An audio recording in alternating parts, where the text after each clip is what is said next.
Hello students, today we discuss about the physical features of India, the second chapter of class 9 geography section. Let's we start.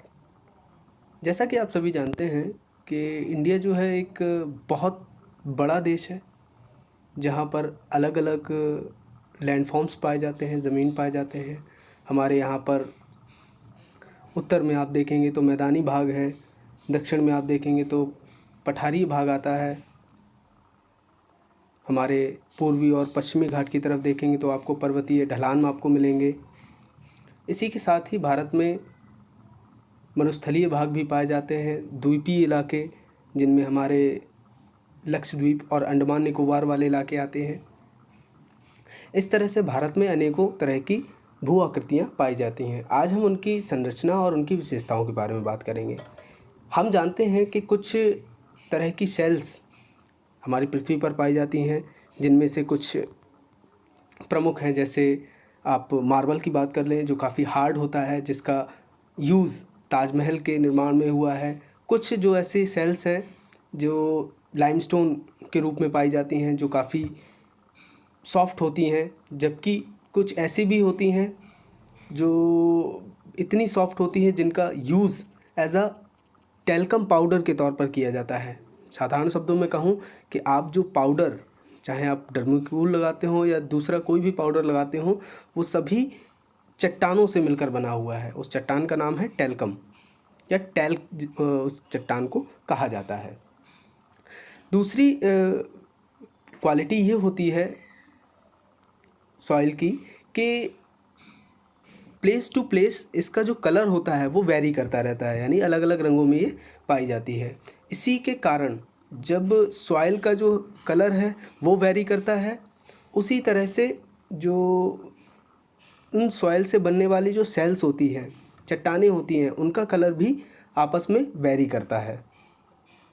तो आपने कभी सोचा है कि ये जो चट्टानें हैं वो कैसे इन मिट्टियों से बनी हुई होती हैं, क्या क्या चीज़ें इन पर जो हैं वो अप्लाई होती हैं? जैसा कि आप सभी जानते होंगे, मेन रूप या मुख्य तौर पर आपने 3 तरह की चट्टानों के बारे में सुना होगा। फर्स्टली आपने इग्निशियस रॉक्स यानी आग्नेय चट्टानों, सेकंड सेडिमेंट्री रॉक्स और नंबर 3 होती है मेटामॉर्फिक रॉक्स। इनके एग्जांपल्स भी आप अच्छे से जानते होंगे। इग्निशियस सेल्स में आपके बेसॉल्ट और ग्रेनाइट आते हैं, सेडिमेंट्री रॉक्स में मेनली लाइमस्टोन आपके आते हैं, और नंबर 3 जो होते हैं मेटामॉर्फिक, उनमें आपके मार्बल्स सबसे मेन इसके एग्जांपल्स हैं। अब इनके बनने की जो प्रक्रिया है उसमें कई तरह की प्रोसेसेस होती हैं। For example weathering and erosion.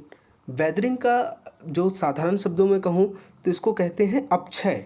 अपक्षय क्या होता है कि जब जो चट्टानें हैं, हवा,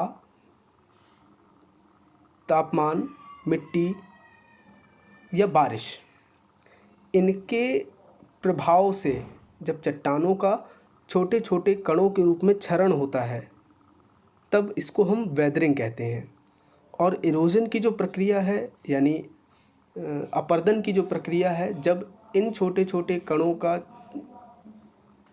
डिपॉजिट्स के रूप में ऊंचे या उच्चतम इलाकों से निचले इलाकों की ओर बढ़ना, ये अपरदन की प्रक्रिया कहलाती है। ठीक, ये पता चला है कि हमारी पृथ्वी का जो निर्माण है वो एक सॉलिड क्रस्ट के ऊपर नहीं, ये जो हमारी क्रस्ट है वो कई तरह की प्लेट्स में डिवाइडेड है। अब ये प्लेट्स जो हैं वो कई इर्रेगुलर शेप में हैं, और कईयों का जो साइज़ है वो ज़्यादा बड़ा है, कईयों का जो साइज़ है वो थोड़ा कम है।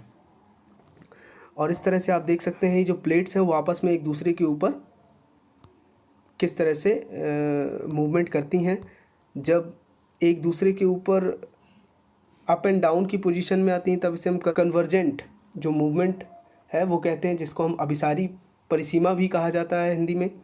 और जब प्लेटों के बीच थोड़ा दूरी होती है और वो एक दूसरे से अलग हटने की कोशिश करते हैं, तब ये डाइवर्जेंट बाउंड्रीज कहलाती हैं, अपसारी परिसीमा।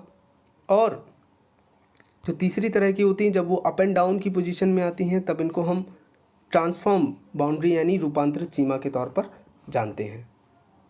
बात कर रहे थे, आपको इस फिगर में नज़र आ रहा होगा, यहाँ पर अलग अलग तरह की आपको 7 पार्ट्स में जो प्लेट्स हैं वो डिवाइडेड नज़र आ रही होंगी। Eurasian plate, north American plate, southern plate, और आपको ये यूरोप और एशिया की जो प्लेट है, फिर इसके बाद अफ्रीकन प्लेट और इंडो ऑस्ट्रेलियन प्लेट, जिसके अंतर्गत भारत का इलाका आता है। आप ये देख सकते हैं जहाँ पर ये हिमालय वाले रीजन के पास एक जो प्लेट है वो कट कर जा रही है, यहाँ पर यूरेशियन और इंडो ऑस्ट्रेलियन प्लेट आकर मिलती हैं, और इन्हीं दोनों प्लेट्स के मिलने के कारण जो माउंटेन्स का निर्माण होता है उन्हें हम फोल्ड माउंटेन्स कहते हैं, और ये ही सबसे यंग माउंटेन्स भी हैं, और हिमालय इसका सबसे अच्छा एग्जाम्पल है। तो होप सो आपको काफ़ी कुछ नॉलेज इसके बारे में मिला होगा। अब हम इसका बाकी का सेक्शन नेक्स्ट वीडियो में कंप्लीट करेंगे।